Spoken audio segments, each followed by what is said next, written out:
Welcome back to the project. We're going to continue our discussion about kind of improving squatting today. Here it goes.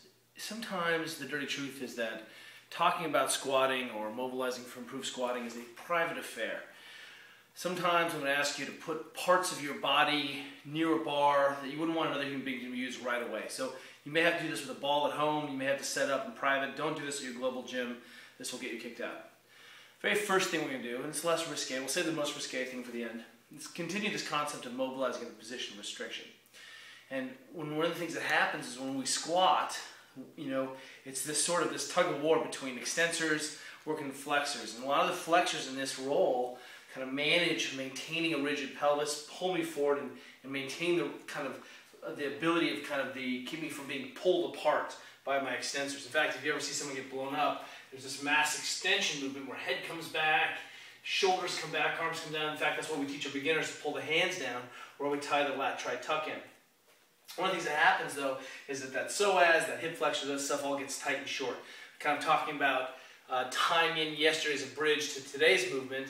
And one of the things that we can do is make sure that to limit the kind of bowstringing that happens in the SI, that we would kind of in fact open. I think that one of the best ways to do this is to get into a position where that leg is behind, and you're going to see it today that we're going to do a couple from this position. I'm really going to turn that leg in. I block off, so the back leg is in, and I'm just going to hang out. So the key is to make my belly tight, butt on, and then come in and press in. If I start in this position, I might not feel anything.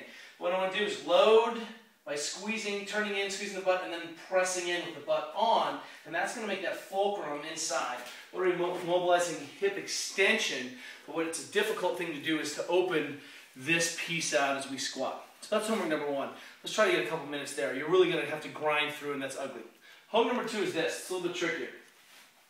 You can adopt the same position, right, that we normally just kind of be hitting inside, and then once you load up that hip, I want you to try to turn and pull the hip into your body. And what you're going to feel is some just definite parts of your butt that you didn't have access to. So this would be a sick squat. Good, sick overhead squat. What I'm doing is tying one leg at a time, and then I'm going to pull that thing in tight as I kind of sneak around. So load, pull in tight, and then if I can, without falling over and looking like a ridiculous clown, I just pull in tight. And what's going to happen is that added element of rotation really catches some of those pieces of glute. Whoa, there goes my bench press. All right, last piece. Come on over. This is the dirty one. So we continue to talk about mobilizing the position of restriction. This is the bottom position of the squat. This is kind of a high squat, but in this position, my adductor mass, which is kind of the medial hamstring, the hamstrings, this is the position where I need to mobilize. The problem is it's actually quite difficult to get in this position and to get enough tension in the pelvis and the hamstring to make any change. So this is what I've come up with. Yami and I have talked about this kind of hip grinding piece. What I've done is, we've set this up in a low rack, and what I'm going to do is get myself into a squatting position. This is like the Qudditich stretch, or the Harry Potter is what I'm going to call it, and it's embarrassing. My junk is not on the bar. This is my leg. So I'm still going to keep within that kind of realm of professionalism.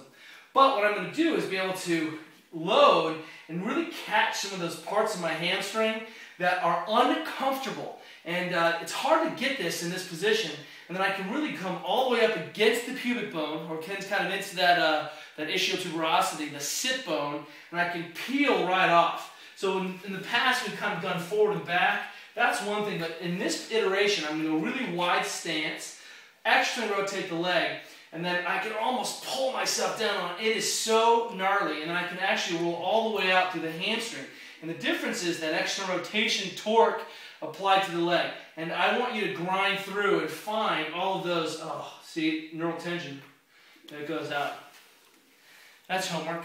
Try to do it privately.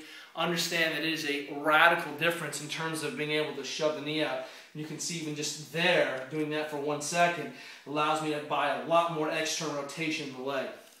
That's homework. Tomorrow is day 120. Every 30 days, that means something. See you guys then.